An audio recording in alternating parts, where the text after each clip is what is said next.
नमस्कार, मैं रविश कुमार। कभी कभी धरती की भी फिक्र कर लेनी चाहिए, जो बीच बीच में कभी हिल उठती है और हम सबको डरा जाती है। पिछले कुछ दिनों में कई झटके आए हैं भूकंप के, दिल्ली और उसके आसपास और उसके दूर दराज भी। नेशनल सेंटर ऑफ सिस्मोलॉजी के डेटा के अनुसार 20 दिनों में 100 झटके महसूस किए गए हैं। कई झटकों के केंद्र पाकिस्तान, अफगानिस्तान, ताजिकिस्तान और म्यांमार में भी रहे, लेकिन 100 में से 60 झटके ऐसे रहे जिनके केंद्र भारत के भीतर रहे। क्या ये झटके आने वाले दिनों में किसी अनिष्ट का संकेत दे रहे हैं या धरती के भीतर होने वाली ये सामान्य प्रक्रिया है? मई के महीने में दिल्ली में और उसके आसपास में कई झटके महसूस किए गए, जिनकी तीव्रता रिक्टर स्केल पर 2 से लेकर 5 ही रही, लेकिन जून के महीने में इसका दायरा दूर तक फैल गया। गुजरात, कश्मीर, हिमाचल प्रदेश, मेघालय, मिजोरम जैसे अनेक जगहों में भूकंप के झटके महसूस किए गए। 1 जुलाई की सुबह मेघालय में नोंगपो और चेरापूंजी के आसपास 2.6 और 2.9 तीव्रता के भूकंप आए। 30 जून को कटरा से 103 किलोमीटर दूर एपिसेंटर पर 4.6 तीव्रता का भूकंप आया। 26 जून को मिजोरम में 4.5 तीव्रता का भूकंप महसूस किया गया। इसका एपिसेंटर चम्फाई से 295 किलोमीटर दूर था। 26 जून को कश्मीर में हेनले के आसपास 6 बार भूकंप महसूस किया गया। इसका एपिसेंटर हेनले से 450 किलोमीटर दूर था और तीव्रता 6.1 से 4.3 के बीच। 25 जून को नगोपा मिजोरम से 12 किलोमीटर दूर एपिसेंटर पर 4.5 तीव्रता का भूकंप आया। इससे 4 दिन पहले 21 जून को यहीं से 5.1 तीव्रता का भूकंप उठा था। 22 जून को छत्तीसगढ़ के जगदलपुर में 3.6 तीव्रता का भूकंप आया। इसका एपिसेंटर जगदलपुर से 122 किलोमीटर दूर था। जून 14 को गुजरात में 5.3 तीव्रता का भूकंप आया। राजकोट गुजरात से 118 किलोमीटर दूर इस भूकंप का एपिसेंटर था। 15 जून को राजकोट से 132 किलोमीटर दूर एपिसेंटर पर 3.5 तीव्रता का भूकंप आया। दिल्ली और हरियाणा की बात करें तो 30 जून को रोहतक से 13 किलोमीटर दूर 2.4 तीव्रता का भूकंप आया, बल्कि 18 से 30 जून के बीच रोहतक से 20 किलोमीटर के दायरे के अंदर 2.8 से 1.8 तीव्रता के 10 से ज्यादा भूकंप आए। 3 जून को भी दिल्ली में भूकंप आया। फरीदाबाद से 17 किलोमीटर पूर्व में इसका एपिसेंटर था। तीव्रता 3 थी। 1 जून को भूकंप के 2 झटके महसूस किए गए। इस भूकंप की तीव्रता 3 थी और इसका केंद्र रोहतक से 14 किलोमीटर दक्षिण पूर्व में था।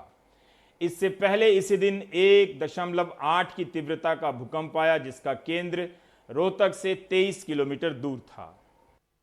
मई के महीने में जब दिल्ली और उसके आसपास भूकंप के झटके आ रहे थे तो दिल्ली में थोड़ी हलचल हुई, लेकिन जैसे ही जून के महीने से अन्य राज्यों में यानी दिल्ली से बहुत दूर के इलाकों में झटके आने लगे, दिल्ली आदतन भूल गई और यही उसकी फितरत भी है।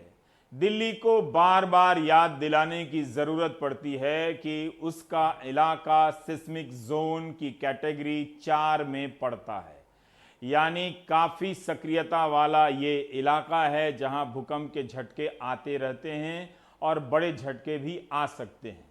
ये दिल्ली में रहने वाले लोगों की गलती है और उसके आसपास रहने वाले लोगों की गलती है कि उन्होंने अपने मकानों को नक्शे के हिसाब से नहीं बनाया। उन्होंने अपने मकानों को भूकंप रोधी क्षमता के हिसाब से, डिज़ाइन के हिसाब से नहीं बनाया। सबको अपनी पहुंच और पैसे पर बहुत भरोसा है, ले देकर नक्शा पास हो जाता है और मकान बन जाता है, और धरती जब जरा सी हिलती है तो घबराहट से पसीने याद निकलने लगते हैं। तब उन्हें याद भी नहीं आता कि इस मकान का नक्शा क्यों एक गलत तरीके से पास कराया और क्यों नहीं इसे भूकंप रोधी क्षमता के अनुसार इसे बनाया है। यह हम सब की गलती है। जियोलॉजिकल सर्वे ऑफ इंडिया के पूर्व महानिदेशक ने आउटलुक वेबसाइट पर लिखा है, डॉक्टर प्रभाष पांडे हैं, अतिरिक्त महानिदेशक हैं। इन्होंने लिखा है कि 300 साल से भूकंप का रिकॉर्ड रखा जा रहा है। इस दौरान राष्ट्रीय राजधानी क्षेत्र में कई बार झटके आए हैं। कई बार तो बड़े भूकंप के करीब के झटके आए। इनमें से 12 बड़े भूकंप थे जिनमें काफ़ी तबाही हुई। 15 जुलाई 1720 को हरियाणा के सोहना में भूकंप आया था, जिसकी तीव्रता रिक्टर स्केल पर 7 थी। जापान भूकंप की आशंका को एक दूसरी तरीके से लेता है। वहां हर साल 1500 से 2000 झटके आते रहते हैं और जापान को पता है कि अगले 30 साल में 7 की तीव्रता वाला भूकंप आएगा ही, जिसमें कोई 23,000 लोग मारे जा सकते हैं और 18 लाख करोड़ तक का नुकसान हो सकता है। इसीलिए जापान ने भूकंप से बचने के लिए लोगों का व्यवहार क्या हो और इमारतें कैसे बने, इसकी एक पूरी आचार संहिता तैयार कर ली है।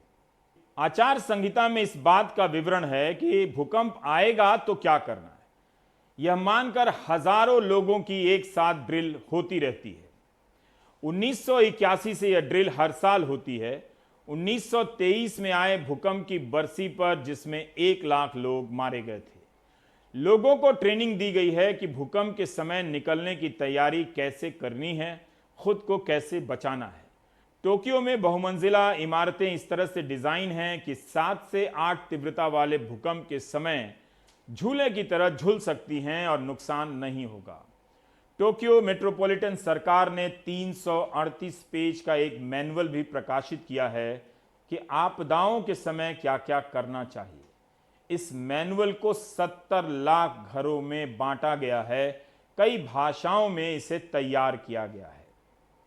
बहुत कम लोग होते हैं जो भूकंप की प्रवृत्ति को समझने के लिए अपना जीवन झोंक देते हैं। इन्हीं में से एक हैं डॉक्टर विनीत गहलोत।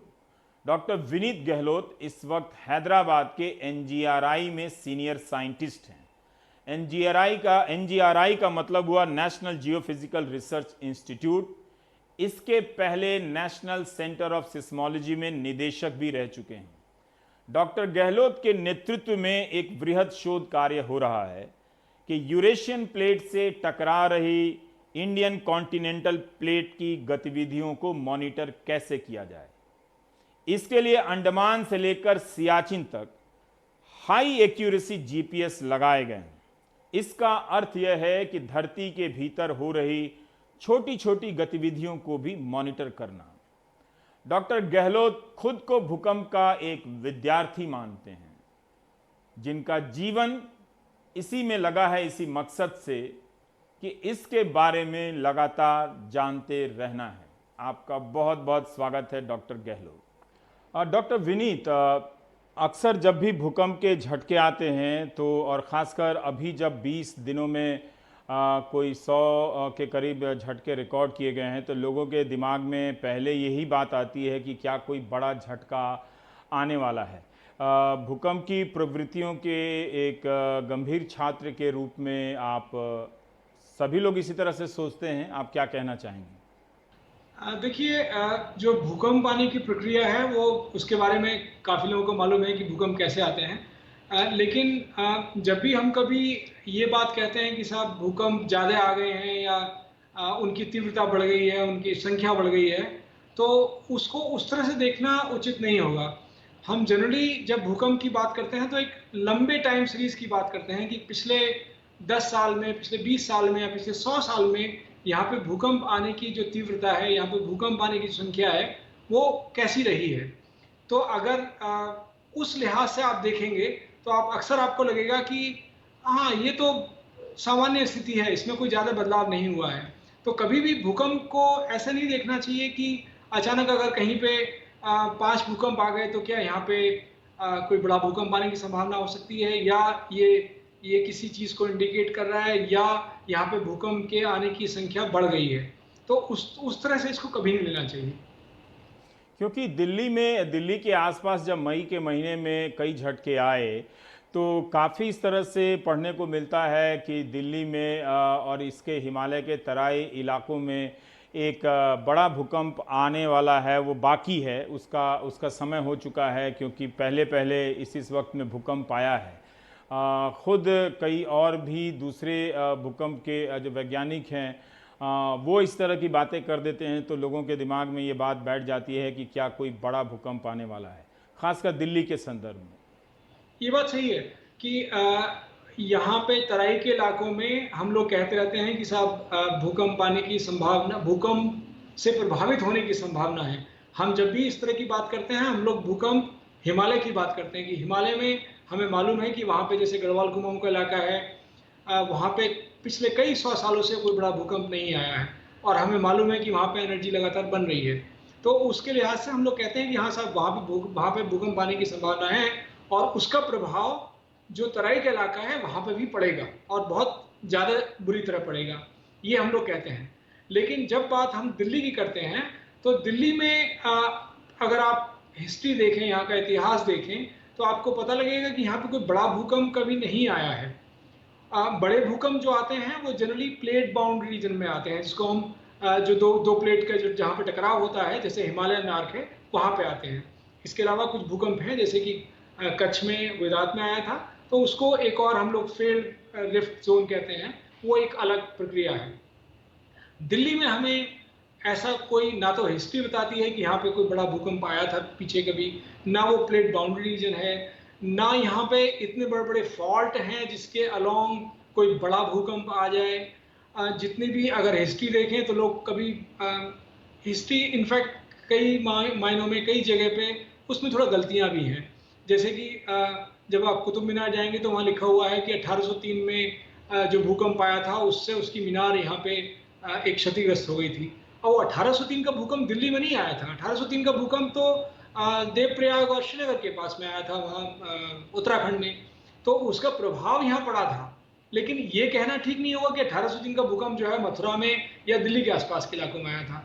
इस तरह से कई सारी चीजें हैं जिसके तहत, जिसकी वजह से हम लोग कहते हैं कि साहब नहीं, यहाँ पे शायद बड़ा भूकंप कभी नहीं आया है, और ये जगह ऐसी नहीं है कि यहाँ पे बड़ा भूकंप आए।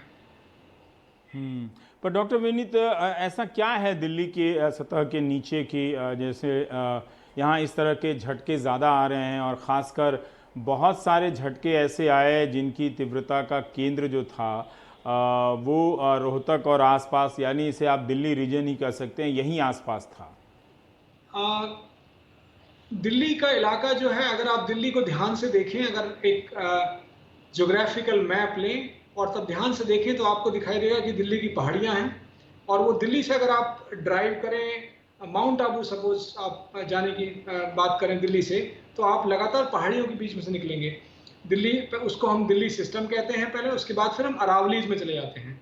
तो ये पहाड़ियाँ हैं जो कि एक पुराना स्ट्रक्चर है जिसको हम पैलियो स्ट्रक्चर कहते हैं जियोलॉजी में, और ये पहाड़ियाँ एक दो एक क्रेटॉन कहते हैं हम उनको, उनके टकराव की वजह से कभी जियोलॉजिकल पीरियड में, करीब 200 मिलियन ईयर्स, बहुत पुरानी बात है जियोलॉजिकल टाइम स्केल में, वो कभी टकरा, वहाँ पे उनके बीच में एक बेसिन बना था जहाँ पे ये रॉक्स डिपॉजिट हुई, उसके बाद फिर वहाँ पे ये थोड़ी सी जियोलॉजिकल प्रक्रिया हुई जिसकी वजह से ये पहाड़ियाँ बनी हैं। तो वो ये इलाका है, दिल्ली अरावली का इलाका है जहाँ पे ये भूकंप आते हैं। ऐसा नहीं है कि खाली दिल्ली में आते हैं, अगर आप नीचे जाएं अजमेर में या माउंट आबू में, आपने सुना होगा माउंट आबू में बहुत फेमस अर्थक्वेक आया था, शायद 1969 की बात है। काफ़ी अच्छा भूकंप था, मतलब बहुत बड़ा तो नहीं, लेकिन हाँ 5.6 5.7 मैग्नीट्यूड का भूकंप था। तो ऐसा नहीं है कि खाली दिल्ली में आते हैं। दिल्ली में इस टाइम अभी आपको ज़्यादा लग रहे हैं कि दिल्ली में आते हैं, लेकिन भूकंप ये सारे के सारे इस दिल्ली अरावली बेल्ट में आते हैं। ये तो दिल्ली के जमीन के नीचे भी कोई फॉल्ट है क्या? मतलब बिल्कुल, यहाँ भी दरारें हैं? जी हाँ। एक ये जो प्रक्रिया जिसके तहत ही दिल्ली अरावली बेल्ट बनी थी, उसकी वजह से कई सारे फॉल्ट बने यहाँ पे, जिसको एक जैसे कि ग्रेट बाउंड्री फॉल्ट कहते हैं। कुछ फॉल्ट हैं जो जहाजपुर फॉल्ट है, और एक दिल्ली सोहना दिल्ली महेंद्रगढ़ फॉल्ट भी कहते हैं। कई सारे इस तरह के छोटे छोटे फॉल्ट हैं जो कि वहाँ पे मौजूद हैं। उनमें से कई सारे फॉल्ट एक्टिव नहीं हैं, और कई सारे फॉल्टों को हमने बस कह दिया है कि वो हैं, लेकिन उनको कभी ढंग से मैप नहीं हो पाए हैं। फॉल्ट हमें पता नहीं है कि उनकी क्या एक्सटेंट है। वो कहाँ से कितने लंबे हैं, कितने दूर तक जाते हैं, कितनी गहराई पे हैं, उनके बारे में हम लोगों को आइडिया नहीं है। लेकिन पर मोटी जी। बात यह है कि जो हम्म। फॉल्ट हैं वो छोटे छोटे फॉल्ट हैं, इसमें कोई शक की बात नहीं हम्म। है। और ये जो इलाका है, ये इसको हम प्लेट हम्म। इंटीरियर रीजन कहते हैं, कि मतलब प्लेट के अंदर ही हो रहा है, जो कुछ भी हो रहा है वो प्लेट के अंदर है। ये दो प्लेट की टकराव की हम्म। जगह नहीं है, ये प्लेट बाउंड्री हम्म। रीजन नहीं है, जिसकी वजह से हम ये उम्मीद हम्म। करें कि यहाँ पे कोई बहुत बड़ा भूकंप जैसे कि हिमालय में आते हैं उस तरह का भूकंप आ सकता है। पर हिमालय को लेकर ही इस तरह की बातें क्यों कही जाती है? वहाँ आधार क्या है कि वहाँ कोई बड़ा भूकंप आएगा ही आएगा? क्यों इतना आप सुनिश्चित हैं, जबकि तारीख किसी के मालूम नहीं है, कब आएगा ये कोई प्रेडिक्ट नहीं कर सकता है। पर उस इलाके के बारे में बताइए कि क्यों आप लोग इतना सर्टेन हैं, निश्चित हैं कि वहाँ भूकंप आएगा ही? देखिए, जो हिमालय है, हिमालय जब भी आप किसी पहाड़ को देखें और यंग माउंटेन को देखें, मतलब जो जो जो यंग पहाड़ होते हैं जैसे कि हिमालय के पहाड़ हैं, आपके दिमाग में पहला सवाल ये आना चाहिए कि पहाड़ बने कैसे हैं। और जो पहाड़ जो बनते हैं वो एक प्लेट टेक्टोनिक प्रोसेस है, जिसमें कि हम दो प्लेट को टकराते हैं और एक प्लेट फिर जो है उसमें डिफॉर्मेशन होता है, उसकी वजह से टोपोग्राफी बनती है। हिमालय को देखते के साथ ही ये लगता है कि नंबर वन कि वो यंग पहाड़ हैं, नंबर टू यहाँ पे ये एक प्लेट बाउंड्री है, इंडिया इधर साउथ में और उसके बाद यूरेशिया उधर नॉर्थ में है। इन दोनों प्लेट की टकराव की वजह से हिमालय के पर्वत बने हैं। ये टकराव जो है ये कंटिन्यूस नहीं होता है, ये इसमें स्ट्रेन एक्यूमुलेट होती है, यानी कि एनर्जी एक्यूमुलेट होती है और एनर्जी रिलीज होती है। यानी कि जैसे कि किसी आप कैटरपिलर को चलते हुए देखते हैं कि वो मुड़ता है, उसके बाद फिर सीधा होता है, मुड़ता है सीधा होता है, तो मुड़ने की प्रक्रिया जो है उसको स्ट्रेन एक्यूमुलेशन कहेंगे। मतलब प्लेट लगातार अंदर जाने की कोशिश कर रही है लेकिन वो घुस नहीं पाती है नीचे फॉल्ट के अलॉन्ग, तो वहां पे तब स्ट्रेन एक्यूमुलेट होती है और वो स्ट्रेन अर्थक्वेक के दौरान रिलीज होती है। अब क्योंकि ये प्रक्रिया ऐसी है कि ये चलती रहनी है, plate tectonic forces, plate tectonic motion जो है वो मतलब मिलियंस ऑफ ईयर से है और वो आगे भी चलता रहेगा। तो ये वो इलाके होंगे जहां पे कि हमेशा अर्थक्वेक आते रहेंगे। हिमालय के इलाकों में अक्सर अर्थक्वेक आते रहेंगे। हम लोग ये देखने की कोशिश करते हैं कि वो कौन से इलाके हैं जहां पे कि ये इस टाइम प्लेट जो हैं वो वहां पे एनर्जी एक्यूमुलेट कर रही हैं। हम ये भी देखते हैं कि वो कौन से इलाके हैं जहां पे कि लास्ट टाइम अर्थक्वेक कब आया था, बड़ा अर्थक्वेक कब आया था। तो अगर आप गढ़वाल कुमाऊं को देखें, जिसको कि हमने नैरो डाउन किया एक तरह से कि पिछले 500 या 700 साल में गढ़वाल कुमाऊं में कोई बड़ा भूकंप नहीं आया है। लास्ट जो भूकंप आया था वो बड़ा वाला, उसको कुछ लोग 1505 की बात करते हैं, लेकिन 1505 शायद जो पश्चिमी नेपाल का पार्ट था वहां पे शायद आया था, लेकिन उसका प्रभाव गढ़वाल कुमाऊं में नहीं पड़ा था। 1803 का भूकंप बड़ा नहीं था, वो 7 के आसपास का उसका मैग्नीट्यूड रहा होगा। तो उससे पहले एक भूकंप है 1344 की बात करते हैं लोग, जो हिस्टोरिकल रिकॉर्ड्स हैं उसमें भी शायद उसका वर्णन है। तो उसके बारे में कहते हैं कि वो शायद एक यहाँ पे एक बड़ा भूकंप था। तो अगर ये मान लें कि साहब पिछले 500 साल से यहाँ पे भूकंप नहीं आया है, नंबर वन। नंबर टू, हम ये कह रहे हैं कि साहब नहीं, लेकिन जो भूकंप आने की प्रक्रिया, जो स्ट्रेन एक्यूमुलेशन है वो लगातार हो रही है। यहाँ पे आज की जो जो आंकड़े हैं हमारे पास, जो इन्वेस्टिगेशंस हैं वो बता रहे हैं कि नहीं साहब यहाँ पे वास्तव में ही एनर्जी एक्यूमुलेट हो रही है। तो फिर ये सोचना कि यहाँ पे भूकंप नहीं आएगा वो गलत हो जाएगा। क्या अभी भी साइंस हर कोई जानना चाहता है कि इस स्थिति में पहुंचा है कि बता दे कि इस महीने इस तारीख को भूकंप आएगा? आपका सवाल बहुत अच्छा है, और अक्सर ये सवाल पूछते हैं लोग। देखिए, जब भी हम प्रोडिक्शन की बात करते हैं तो हम कहते हैं कि उसका कि प्रोडिक्शन का मतलब है कि आप बताइए कि उसका मैग्नीट्यूड कितना होगा, आप बताइए कि वो किस इलाके में आएगा और ये बताइए कि वो कब आएगा। अब ये एक अनफॉर्चुनेट चीज़ हो गई है कि हम लोग ये नहीं बता पाते हैं कि वो कब आएगा, लेकिन ये हम जरूर बता सकते हैं कि साहब ये इलाके हैं जहाँ पे कि भूकंप आने की संभावना हो सकती है। ये वो इलाका है जहाँ पे कि बड़ा भूकंप आ सकता है, ये वो इलाका है जहाँ पे कि बड़ा भूकंप शायद नहीं आ सकता है, क्योंकि ये इलाका उस इलाके में उतने बड़े फॉल्ट नहीं है, इस इलाके में इतनी बड़ी एनर्जी नहीं है, जैसे कि हम दिल्ली की बात करते हैं। तो टाइम के बारे में अब समस्या है, मैं मानता हूं कि टाइम के बारे में हम लोग नहीं बता पाते हैं, लेकिन ये प्रक्रियाएं ऐसी हैं जो कि लगातार चल रही हैं थाउजेंड मिलियंस ऑफ ईयर से, और ये सोचना कि वो अब नहीं होगी, वो प्रक्रिया रुक गई है, जी। और वो सोचना गलत हो जाएगा। इसलिए अगर यहाँ पे भूकंप आते रहे हैं हिमालय में और वो प्रक्रिया अभी जारी है, तो ये मानना कि यहाँ पे भूकंप नहीं आएगा वो एकदम गलत होगा। तो क्या इससे जुड़ा सवाल ये भी है कि हम जब पढ़ते हैं, रिसर्च करते हैं इंटरनेट से, तो पता चलता है कि दिल्ली जो सिस्मिक जोन 4 में है, तो उस तरह के मैप को भी अब बदलने की ज़रूरत है, क्योंकि सिस्मिक जोन 4 तो ख़तरनाक ही है एक तरह से, पर आप जो कह रहे हैं उससे काफ़ी अलग प्रतीत हो रहा है। देखिए, ये बात सही है कि हमारे जो साइस्मिक जोनिंग मैप्स हैं वो काफ़ी पुराने हैं, उसमें उसको उनको अपडेट करने की ज़रूरत है। अगर आप जो विश्व के और विकसित देश हैं उनमें उनके साइस्मिक जोनिंग और साइस्मिक हज़ार्ड मैप को देखें, साइस्मिक हज़ार्ड मैप कहना उचित ज़्यादा रहेगा, तो उनके साइस्मिक हज़ार्ड को देखें, तो उनमें बहुत इंफॉर्मेशन है। वो लगातार उसको अपग्रेड करते हैं, लगातार उसको अपडेट करते हैं। उसमें साइंटिफिक कंटेंट बहुत ज़्यादा होता है, लेकिन हम लोगों के जो साइस्मिक जोनिंग मैप हैं वो उस लेवल के मैप विश्व के और इलाकों में और जो देश हैं उन मैप को वो लोग छोड़ चुके हैं। वो उस आ, उस स्टेज से बहुत आगे निकल चुके हैं। तो ये साइस्मिक जोनिंग मैप जो है एक बहुत ही मेरे हिसाब से शायद इसको बहुत काफ़ी अच्छी तरह से इसको रिवाइज करने की ज़रूरत है। जी, एक आखिरी सवाल कि डरना किससे चाहिए, भूकंप से या फिर उन खराब इमारतों से जो हमने नहीं ठीक से नहीं बनाई हैं? क्या ऐसा भी मुमकिन है कि हम अगर अपनी डिज़ाइन बेहतर कर दें तो 7, 8, 9 के भूकंप आते रहेंगे, इमारतों को कम नुकसान होगा, जान माल का कम नुकसान होगा? बिल्कुल सही बात है। हम लोग हमेशा कहते हैं कि भूकंप लोगों को नहीं मारते हैं, बिल्डिंग्स मारती हैं। बिल्डिंग्स नहीं, खराब बिल्डिंग्स मारती हैं।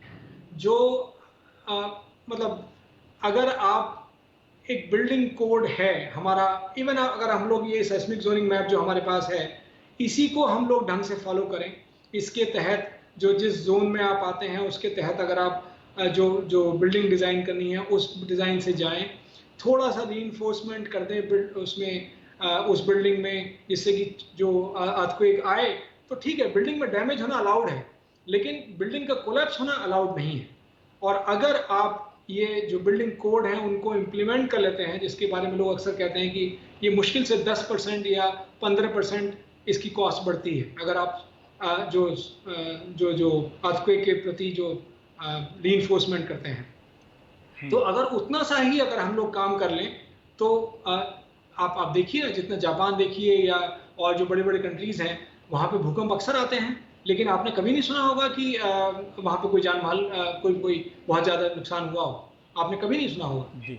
तो ये एक बहुत बड़ा इशू है कि ठीक है हम लोग भूकंप प्रिडिक्ट नहीं कर सकते, ये बात सही है, लेकिन जब हमें मालूम है कि भूकंप आने की वजह से जो खराब स्ट्रक्चर्स हैं वो गिरते गिरते हैं, तो अगर उन्हीं को हम लोग ढंग से बना लें, उनको जो हमारे पास, ऐसा नहीं कि हमारे पास गाइडलाइंस नहीं है, हमारे पास गाइडलाइंस हैं। इवन जो हमारा आउटडेटेड जिसको मैं कह रहा हूँ साइस्मिक जोनिंग मैप है, उसी को ही फॉलो करते हुए अगर हम बिल्डिंग कोड्स को इम्प्लीमेंट कर लें तो काफ़ी हद तक 80% 70% जान माल की हानि को बचाया जा सकता है। बहुत बहुत शुक्रिया डॉक्टर विनीत, आपके जवाबों से ही झलक मिल जाती है कि आपकी दिलचस्पी इस विषय में कितनी गहरी है। बहुत बहुत शुक्रिया हमें ये सारी जानकारी देने के लिए। धन्यवाद। अब धरती के नीचे से निकलकर हम धरती के ऊपर आते हैं, जहां एक और भूकंप चल रहा है, कोविड-19 का। भारत में कोविड-19 के संक्रमित मरीजों की संख्या 6 लाख होने जा रही है और अब आगे की तरफ प्रस्थान करेगी। पिछले 5 दिनों से हर दिन 18,000 नए केस आ रहे हैं। पिछले 24 घंटे में 500 से अधिक लोगों की मौत हुई है और अब तक इस महामारी से मरने वालों की संख्या 17,400 से अधिक हो गई है। ये तमाम आंकड़े बता रहे हैं कि इस बीमारी को लेकर सुस्त होने की ज़रूरत ही नहीं है। ये अय्याशी आपके हिस्से नहीं आई है। सरकारों से जितना हो सकता था वो आपने देख लिया। करना अब आपको ही है कि आप अपने आप को किस तरह से सुरक्षित रखें। बिहार की राजधानी पटना के पालीगंज से ये जो खबर आई है वो सबको चिंता में डालने वाली है कि लगातार समझाने के बावजूद इस तरह की चूक हो गई। पटना जिले के पालीगंज की शादी में आए उन नातेदारों और रिश्तेदारों ने क्यों नहीं कुछ सोचा कि इतनी बड़ी संख्या में शादी में नहीं जाना चाहिए। इस लड़की के साथ भी कितनी दुखद घटना हुई। शादी बाद में भी हो सकती थी अगर दूल्हे को पॉजिटिव था। इतना अविश्वास अगर है तो बाद में शादी नहीं होगी तो नहीं करनी चाहिए थी। एक पॉजिटिव के बगल में बैठी हुई इस दुल्हन की जहन पर जो चोट पहुंची है उसे इस तरह के समाज में कम ही समझा जाएगा। वो शायद ही कभी उबर पाएगी। दूल्हा दिल्ली से गाड़ी चलाकर पाली पहुंचा था, आइसोलेशन में रहा, लेकिन धीरे धीरे लक्षण दिखने लगे। इसका टेस्ट नहीं किया गया या कराया गया। शादी के अगले दिन दूल्हे की कोरोना से मौत हो गई। बगैर जांच के अंतिम संस्कार भी कर दिया गया। यह एक ऐसी लापरवाही है जिसकी कल्पना इसी तरह के समाज में की जा सकती है, जहां लोग बहाने ढूंढते हैं, थ्योरी बनाते हैं शादी में बुलाने और बुलाए जाने के लिए। यही नहीं, 50 लोगों से अधिक की अनुमति नहीं थी, लेकिन इस शादी में 360 से अधिक लोग शामिल हो गए। हलवाई तक को संक्रमण हो गया। हम सबका पता नहीं था कि कोरोना का, उनको तबीयत तिलक से खराब था सर। शादी हुआ, मैंने तिलक पड़ा है, तुरंत उन्हें जा रहे हॉस्पिटल से आकर ब्याह शादी करा रहे। हम सब कहाँ जानेंगे। हम सब गए अपना कि मैं बोलाता हूँ, हम सब खाने पीने गए वहाँ पर। खाने पीने के बाद में फिर हॉस्पिटल गए, वहाँ से फिर आए। अब हम सब ये सब में डर में बने हुए। अब 369 लोगों के कोविड-19 के टेस्ट कराए गए तो 111 लोग संक्रमित हो गए। क्या उन्हें जाना चाहिए था? अगर 50 तक ही ये संख्या सीमित रहती तो इतने लोगों की जिंदगी दांव पर नहीं लगती। बहुत आसान था मास्क लगाना, 2 गज की दूरी का पालन करना, और ये बात कितनी बार समझाई गई है। ये हो ही नहीं सकता कि इस तरह की सूचना से इस बारात में आए लोग अनजान रहे हों। चाहे लड़की के पिता हों या लड़की के पिता हों, उन्हें जब इसकी सूचना रही होगी या किसी एक को अंधेरे में रखा गया होगा, तब भी एक को पता था उसे अपने दायित्व का निर्वहन सही तरीके से करना चाहिए था। पूरी सतर्कता बरती जा रही है कि किसी तरह से और स्प्रेड नहीं हो। अच्छी बात यह है कि जो भी हम लोगों ने कॉन्टैक्ट ट्रेसिंग किया था उसी में ये 94 लोग पॉजिटिव आए हैं। इसके अतिरिक्त हम लोग हाउस टू हाउस सर्वे भी कर रहे हैं, जिसमें अभी तक कोई भी सिम्टोमेटिक लोग नहीं मिले हैं, और जितने भी लोग हैं वो सभी स्टेबल हैं, और जो हम लोग के आइसोलेशन सेंटर्स में हैं उसी में अभी इलाजरत है। यह घटना बता रही है कि हम अपनी मानसिकता और सिस्टम की सामाजिकता और उसकी मानसिकता के कारण ये नौबत आई है। बिहार जिसकी आबादी 13 करोड़ है, वहां एक दिन में 10,000 टेस्ट भी नहीं हो रहे। ये उस राज्य के कोरोना से लड़ने की तैयारी का नमूना है। विपक्ष बोलता बोलता थक गया, लेकिन बिहार के लोगों को अच्छी तरह से पता है कि कोरोना की क्या तैयारी है, उसके जिलों से लेकर पटना राजधानी के अस्पतालों की क्या हकीकत है। जांच की संख्या में सबसे धीमी गति से जो है, सबसे फिसडी अगर कोई है जांच कराने में तो बिहार सरकार है। ना रैंडम टेस्टिंग हो रही है। एकमात्र डेडिकेटेड हॉस्पिटल है कोरोना को लेकर के एनएमसीएच, वो भी थोड़ी सी बारिश में वो भी डूबने लगता है। तो यहाँ जो बद इंतजामी है वो पूरी तरीके से स्थिति को और भयावह बनाता है। और यहाँ सरकार को तो हम बार बार कह रहे हैं, यहाँ सरकार में बैठे हुए लोगों को कोरोना से लड़ना चाहिए, तो ये लोग अपनी चुनावी तैयारी कर रहे हैं। इनको चुनाव की चिंता है, ना कि लोगों की चिंता है। बिहार में कोरोना से संक्रमित मरीजों की संख्या 10,000 से अधिक हो गई है। यह संख्या फिर भी कम है क्योंकि बिहार में आबादी के अनुपात में टेस्टिंग बहुत कम हो रही है। दिल्ली के मुख्यमंत्री अरविंद केजरीवाल कहते हैं कि जब टेस्टिंग ज्यादा होगी तो नए केस की संख्या ज्यादा होगी। क्या आप इस बीमारी का मुकाबला, इस बीमारी को चौकी के नीचे छिपाकर कर सकते हैं? इसे सही तरीके से जानने के बाद ही आप इस बीमारी से लड़ सकते हैं। ये बात सिर्फ बिहार के लिए नहीं बल्कि दुनिया के किसी भी देश या प्रदेश के लिए सही है। तो फिर बिहार किस गुमान में है कि कम टेस्ट करके, कम जान के, आधिकारिक रिकॉर्ड में संख्या कम होने से इस बीमारी से वो लड़ लेगा? आखिर क्यों सुशील मोदी जब दावा कर रहे हैं तालाबंदी 24 मार्च को हुई थी और अभी भी वो दावा कर रहे हैं कि हम 10,000 रोजाना टेस्ट करेंगे, जो कि नहीं हो पा रहा है? मनीष कुमार की ये रिपोर्ट सुनिए। बिहार में एक भी दिन नहीं हुआ है जब बिहार में 9,000 से ऊपर टेस्टिंग की गई हो। 10,000 तो आप छोड़ दें। हाँ, ये बात अलग है कि मुख्यमंत्री हमेशा टारगेट को बढ़ाते रहते हैं। आज बिहार में जो टेस्टिंग की पूरी जो रिपोर्ट आई है वो 7,760 है। एक दिन हालांकि 8,000 से ऊपर भी टेस्टिंग हुई है, लेकिन बिहार में अगर आप टोटल टेस्टिंग देखेंगे तो वो अभी भी 2,30,000 से कम है। जो 13 करोड़ की जनसंख्या वाले राज्य में इतनी कम टेस्टिंग निश्चित रूप से चिंताजनक है। हालांकि बिहार सरकार के अधिकारियों का कहना है कि यहाँ पर जो मोर्टालिटी रेट है वो देश में काफ़ी कम है, लेकिन ये कहीं से एक्सक्यूज़ नहीं हो सकता है कि आप टेस्टिंग कम करें। बिहार से अगर आप देखिए पड़ोस के राज्य हैं, चाहे वो उत्तर प्रदेश हो या पश्चिम बंगाल में हर दिन 9,000 से अधिक पिछले 45 से 50 दिनों से टेस्टिंग हो रही है। यूपी का भी रिकॉर्ड बिहार की तुलना में काफ़ी बेहतर है, लेकिन ये समझ में नहीं आ रहा है।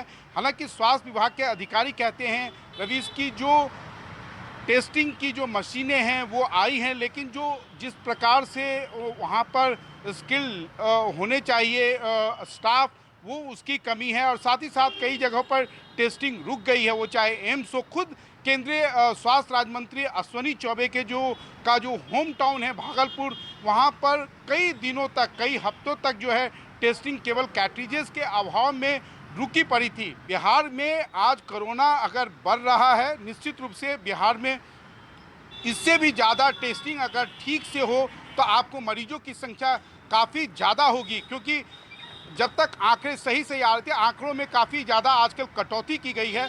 बिहार में 70% से अधिक लोग जो थे वो माइग्रेंट लेबरर्स थे। माइग्रेंट लेबरर्स जो हैं वो करीब 35 लाख के करीब आए हैं और बिहार में अभी तक टोटल टेस्टिंग 2,80,000 हुई है। तो आप समझ सकते हैं कि जिन लोगों की टेस्टिंग नहीं हुई, जिनके बॉडी के अंदर में वायरस होगा, वो अगर गाँव में बैठे हैं, गाँव में घूम रहे हैं, तो बिहार की स्थिति क्या भयावह होगी। और पालीगंज में जो भी हुआ है वो उसी का एक आपको कह सकते हैं उदाहरण है।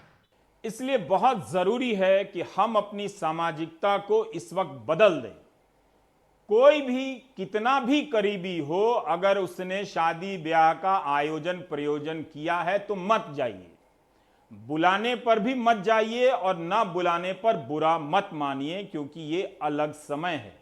आप जाकर खुद अपनी जिंदगी खतरे में डालेंगे और वहां पहुंचकर किसी को खतरे में डाल देंगे। बहुत से लोग तो अब ये भी कह रहे हैं कि इसी बहाने शादियों में 50 लोगों के शामिल होने की संख्या को आजीवन स्थायी कर देना चाहिए, ताकि इस बवाल से छुटकारा मिले। शादियों के बहाने शक्ति प्रदर्शन करने की लालसा समाप्त हो। भीलवाड़ा राजस्थान का वो इलाका है। आप याद करें कि तालाबंदी के शुरुआती चरण में भीलवाड़ा में कितना हंगामा हुआ था। इसे एक मॉडल के रूप में पेश किया गया, घर घर स्क्रीनिंग की गई। तो जाहिर है कि इस जगह के तमाम लोगों को, अधिकांश लोगों को इस बात की जानकारी तो होगी, लेकिन इसके बाद भी एक ऐसी शादी की खबर आई है कि जहां 50 से अधिक लोग जमा हुए और ना तो देह से दूरी का पालन किया गया और ना ही मास्क लगाया गया। भीलवाड़ा की यह तस्वीर, प्रशासन की लापरवाही तो है ही, बाराती और सराती दोनों ने भी लापरवाही की है। इन सभी से कोरोना पर लिखित परीक्षा ली जानी चाहिए। क्या इन्हें नहीं मालूम कि इस वक्त ऐसे भीड़ भाड़ से दूर रहना चाहिए? ऐसा करना इन्हीं की सुरक्षा के लिए ज्यादा जरूरी है। घीसूलाल राठी ने अपने बेटे की शादी की, मास्क ना देह से दूरी, मेहमान भी 50 से ज़्यादा। अब दूल्हे को और दूल्हे के पिता को पॉजिटिव हो गया है। कुल 16 लोग संक्रमित हो चुके हैं। 58 लोगों को क्वारंटीन किया गया है। इस भीलवाड़ा में कितना कोहराम मचा था, कितनी स्क्रीनिंग हुई थी घर घर। इस लिहाज से भी इन जनाब को शादी का ऐसा इंतज़ाम नहीं करना चाहिए था।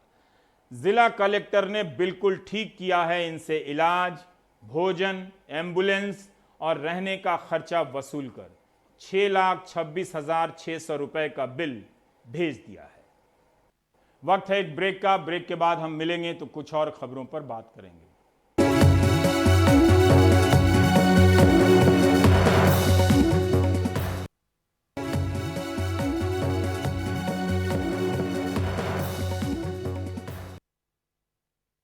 कोरोना काल में अलग अलग सेक्टर के लोगों की नौकरियां गई हैं, अलग अलग पेशे के लोगों की नौकरियां गई हैं। जो दिल्ली में साप्ताहिक बाजार लगाते थे, छोटे छोटे सामान बेचते थे, उनका भी रोजगार बंद हो गया, क्योंकि भीड़ से ही उनकी कमाई होती थी। जो लोग प्राइवेट ट्यूशन पढ़ाते थे, उनका रोजगार बंद हो गया। जो कोचिंग में पढ़ाते थे, उनकी सैलरी बंद हो गई। और जो स्कूलों में पढ़ाते थे, उनकी भी सैलरी बंद हो गई। बहुत से प्राइवेट स्कूलों ने अपने टीचर को निकाल दिया है, उन्हें सैलरी नहीं दी है। लेकिन इस बात की जांच करनी चाहिए, और इसे सिर्फ आपराधिक नजरिए से नहीं, बल्कि जानने के लिए जांच करनी चाहिए कि इन प्राइवेट स्कूलों में फीस आ रही है या नहीं। इससे हमारे समाज की एक दूसरी हकीकत का अंदाजा मिलेगा कि एक स्कूल में जहां 10,000 छात्र पढ़ते थे, उनमें से कितने छात्र अब फीस नहीं दे पा रहे हैं। ये जानना जरूरी है, क्योंकि इसी के आधार पर स्कूलों पर दबाव पड़ रहा है और स्कूलों से छटनी की जा रही है। ये आलीशान बिल्डिंग दिल्ली एनसीआर के नामी और बड़े प्राइवेट स्कूलों में से एक की है। यहाँ पढ़ने वाले ज्यादातर बच्चे संपन्न परिवारों से आते हैं, लेकिन स्कूलों ने अभिभावकों के फीस जमा न करने की बात कहकर सालों पुराने शिक्षकों को झटके में हटा दिया। जिंदगी के कई साल स्कूल में देने वाले शिक्षक अब सड़क पर आ चुके हैं। हमारे पास मेल आती है डीपी सिंगापुरम से, और उसमें बोला जाता है कि मिस्टर भाटी, और आपको विद इफेक्ट ऑफ 1 जुलाई 2020 आपको सर्विस से टर्मिनेट किया जाता है। और उस मेल के अंदर कोई भी रीज़न असाइन नहीं किया गया, केवल ये बोला गया कि आप अपनी 3 महीने की salary in लिeu of notice will be giving you 3 month of salary. आप वो सैलरी लीजिए और अपना सेटलमेंट कर लीजिए, और आप चाहें तो अपने बच्चों को भी विड्रॉ कर सकते हैं। लॉकडाउन का असर महज प्राइवेट ही नहीं, दिल्ली सरकार के सरकारी स्कूलों में पढ़ाने वाले 20,000 गेस्ट टीचरों पर भी पड़ा है। दिल्ली के सरकारी स्कूलों में 7 साल तक गेस्ट टीचर रहे देवेश कुमार को जब मई से तनख्वाह नहीं मिली, तो उन्होंने पंचर बनाने की दुकान खोल ली। कोरोना काल में ये नेचुरल साइंस के पीजीटी टीचर से अब साइकिल टायर के पंचर जोड़ने वाले कारीगर में बदल गए हैं। दिल्ली सरकार ने जब आदेश निकाला तो उस आदेश में हमें हटाने का आदेश दिया गया था, यानी रोजी रोटी आपकी चली गई। जी, और हम पूरी तरह से स्कूल छोड़ करके अपने काम पर आश्रित होने लगे हैं। जो राष्ट्र का निर्माता होता है, जिसे कहा जाता है, शिक्षक को आज अगर वो ऐसा काम करता है तो ये बड़े शर्म की बात है, और सरकार को भी इस बारे में सोचना चाहिए।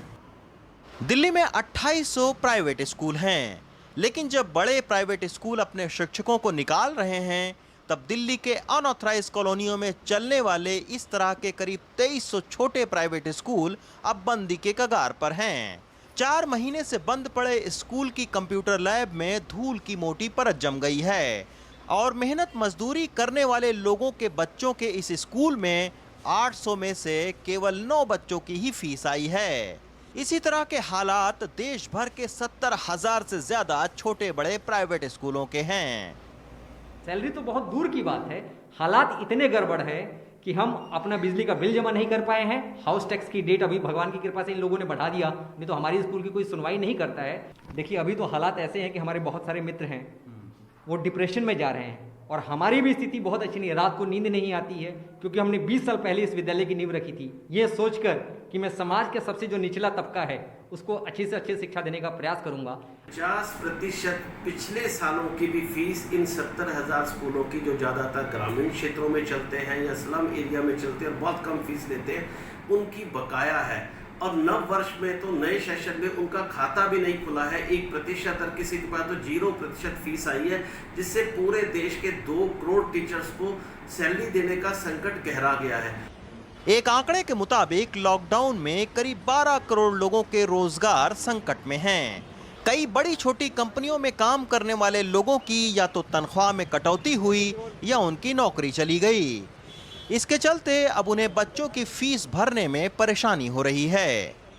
यहाँ पे 2 तरह की टीचर होती है, एडहॉक टीचर और परमानेंट टीचर्स। परमानेंट टीचर्स को भी ज्यादातर स्कूल 30-40% सैलरी दे रहे हैं, और जहाँ पर भी एक बात और हमें पता चली है, 5th और 6th पे कमीशन के हिसाब से उनको सैलरी दी जा रही है।